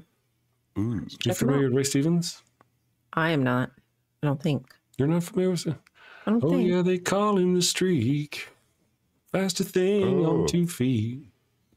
Yeah, he's a comedy. He sung like it's before Weird Al, you know? Oh, okay. Before Weird Al, yeah. Love Weird Al. Is that you, Ethel? Are you naked? Sorry. Yeah. I'd play it, but then we get a strike, yeah. Darante was raptured again. That's what they say. I know. It happens. He is risen. But then you're like, ooh. And he tends to be lukewarm, so they spat him back out. I get spit right back out, man. It is. Right. That's right. Good morning, Bomb Poppy. Thank you for joining us this morning. Let me check some stuff here. Boop. Oh, yeah. Let's see how our poll is doing. And I woke up this morning and I had a little bit of a headache again. It's been a day or 3 since I've had one, you know. Oh. I took a pill or 2 and it kind of quietened down, but now it's starting to kind of come back up a little bit. So there's that. I know, right? Just a tiny one, though. Just super tiny. Let me drink some water. Pray, yeah, pound water. Crystals. Staves it away. Yeah, rub some crystals on your body. Mm-hmm. You know, it might be the third eye is crystallized up there. Maybe have like calcium or something on your third eye, so you might just need to rub. Oh yeah, that's right. You got to get your third eye. Point. Your pineal glands, calcium. Your brown eye, your third eye. You want them That's right. When those are in sync, understood. Understood. Right? Let's see. Nitty says, Daily Atheist Morning Show, I will not be live until a fish bites on my bait. Ryan Cultastic. Well, I mean, if you throw your bait out there, somebody might bite on it. Somebody might bite on it. Yes. Ambushed Apostate. Good morning, Ambushed Apostate. Thank you for joining us. I think I saw something about you on the Apostate Sisters. You did an Apostate Sisters thing. They're so much fun. I know. Apostate, when are we getting a damn mixtape release? We all need it more than you realize. You know, that's a good question. I'm ready to go do another song. I have a second song. We don't often get to hear it. However, I will tell you this. For those of you who are interested, there's a second song. And with the end credits of the show, the song plays and it's a ghost scented flesh candle song. It's a knee slapper, folks. You've got to, I was trying to think, is there an easy way I could make it to where y'all could hear it?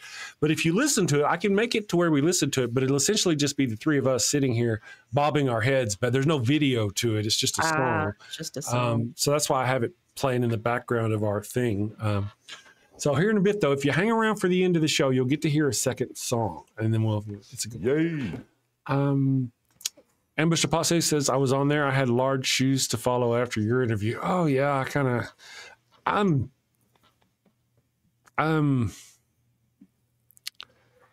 gregarious.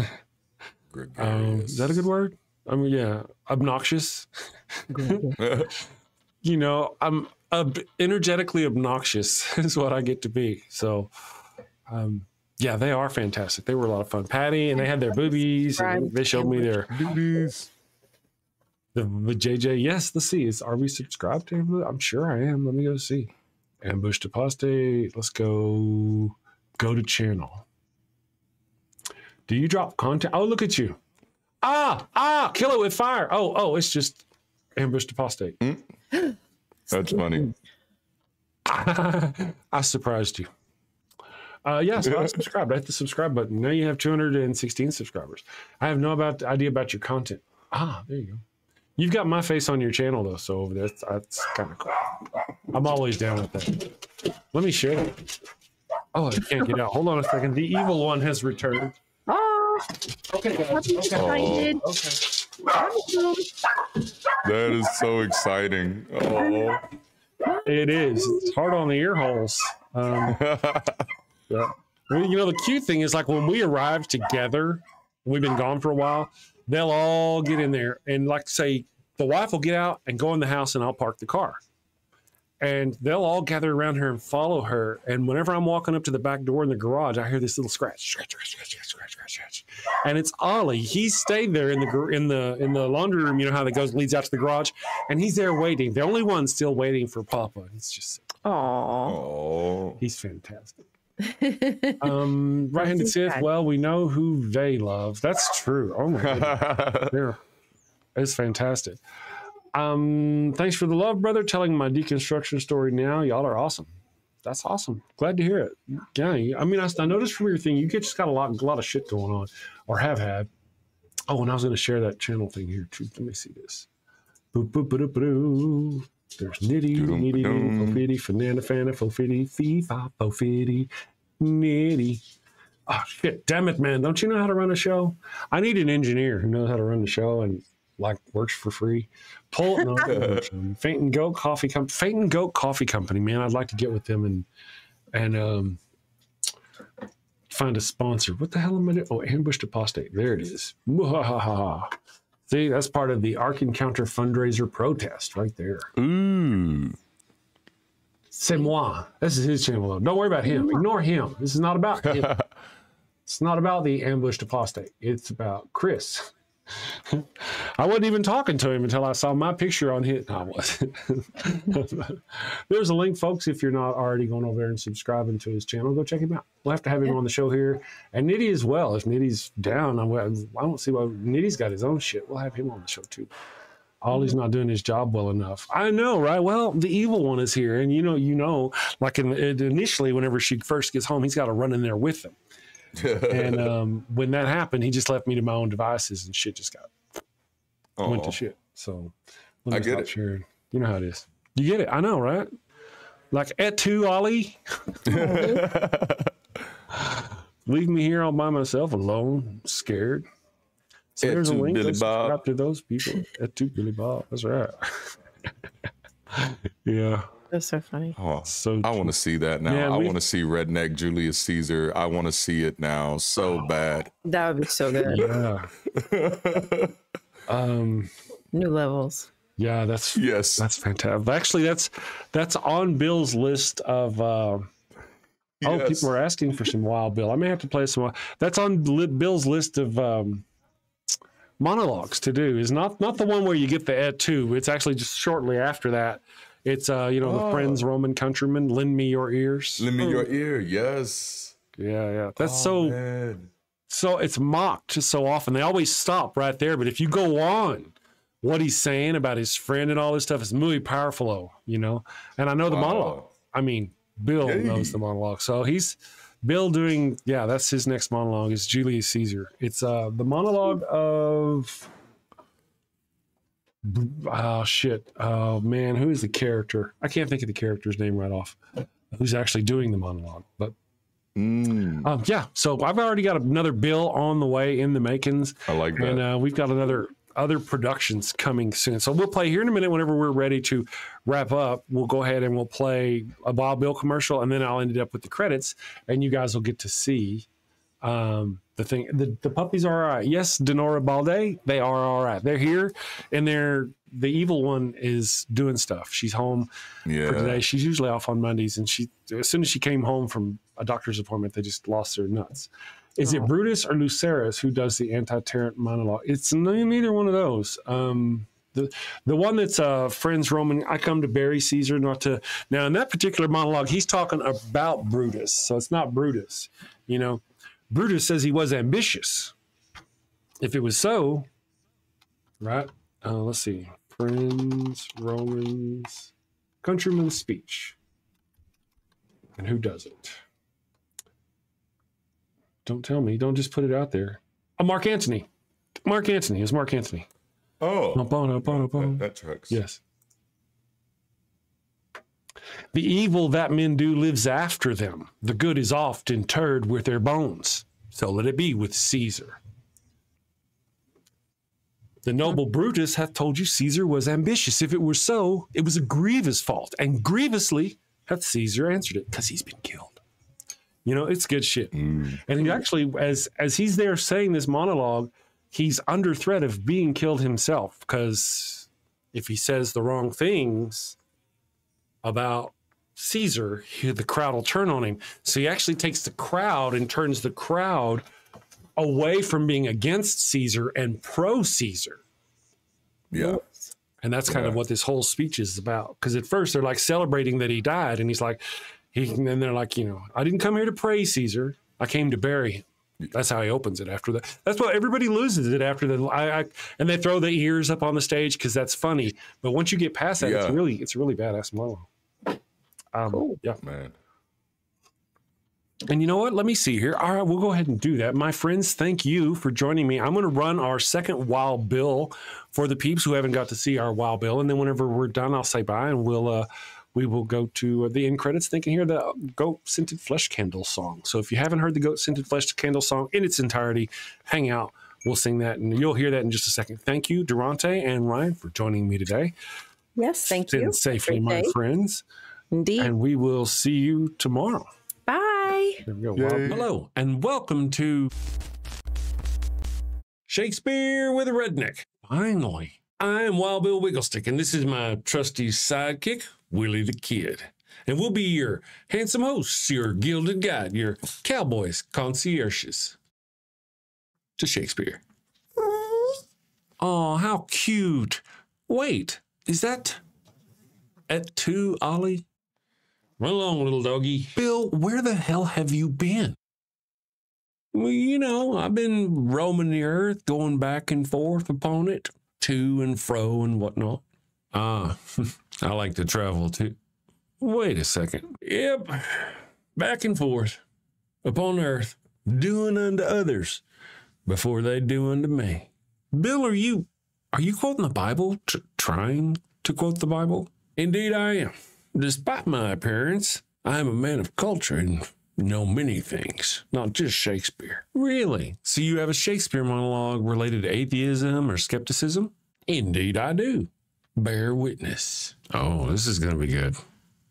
This is the excellent foppery of the world, that when we are sick in fortune, often the product of our own behavior, we make guilty of our disasters the sun, the moon, and stars, as if we were villains on necessity, fools by heavenly compulsion, knaves, thieves, and treacherous by spherical predominance, drunkards, liars, and adulterers by an enforced obedience of planetary influence, and all that we are evil in by a divine thrusting on.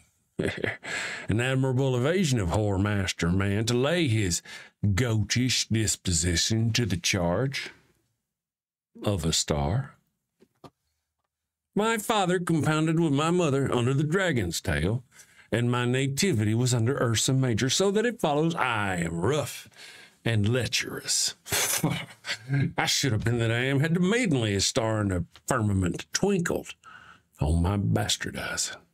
Wow, that really is spot on about what we cover here on the channel, about how, people... So here's a quick rundown of the situation. Bill, this non-believer, ignores the teachings of his learned father and ends up getting 4 people killed.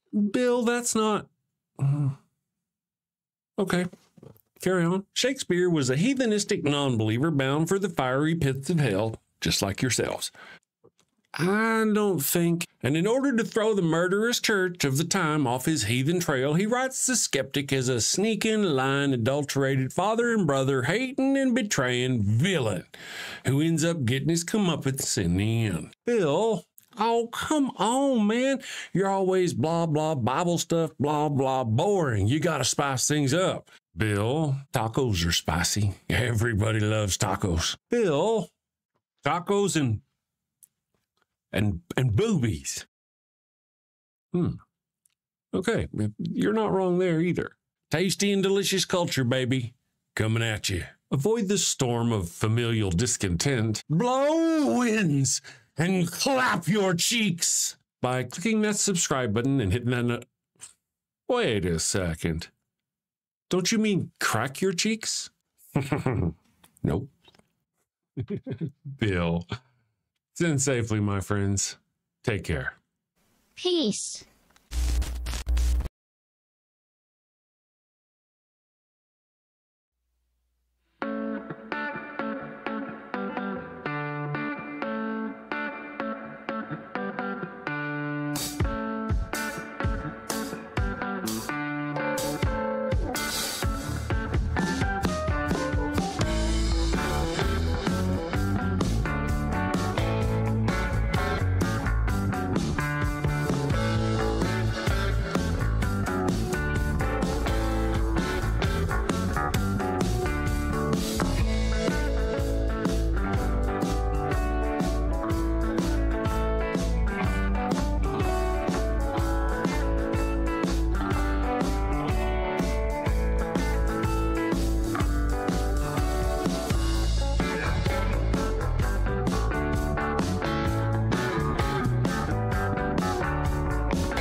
Got a house that smells like old cheese and shame. Father Flanagan's flesh candles change the game.